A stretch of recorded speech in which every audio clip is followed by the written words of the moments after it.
Trisha Sharma, I think the top most trending dowry case on the internet right now. एक 30 वर्षीय successful महिला German company में on boarding manager के post पर काम कर रही थी. She was a miss Pune, she was a model, she was an actress. I think society parameters के according she was a perfect woman.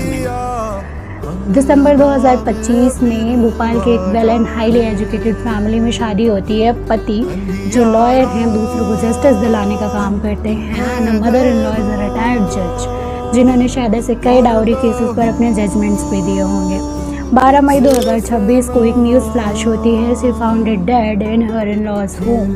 Trisha के परिवार वालों का उनके ससुराल पक्ष पर फिजिकल एंड मेंटल अब्यूज़ के साथ साथ डाउरी हैरेसमेंट का आरोप भी लगाया जाता है. उनके पति समर्थ सिंह काफ़ी दिनों तक फरार रहते हैं, जिन पर भोपाल पुलिस 30,000 का इनाम रखती है, और रिसेंटली उन्होंने जबलपुर हाई कोर्ट को खुद को सरेंडर किया, जिसके बाद मध्य प्रदेश सुप्रीम कोर्ट ने त्रिशा के सेकंड पोस्टमार्टम की मंजूरी दी है.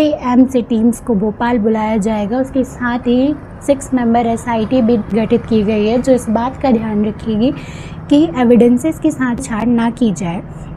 इसके अलावा इस केस को फास्ट ट्रैक कोर्ट पर चलाने के साथ साथ CBI को सौंपने की भी डिमांड की गई है. So this was the whole case, and this case is an eye opener for everyone, because इसके बाद मैं खुद को इस बात के लिए तो कन्विंस कर ही चुकी हूँ कि डोमेस्टिक वायलेंस या डाउरी हैरेसमेंट जैसे केसेस के लिए अनपढ़ होना ज़रूरी नहीं है, क्योंकि well and highly educated families की ऑर्थोडॉक्स या नैरो माइंडेड पर्सनालिटी बड़ी बड़ी नामी डिग्रीज़ के पीछे तो नहीं छुप सकती है.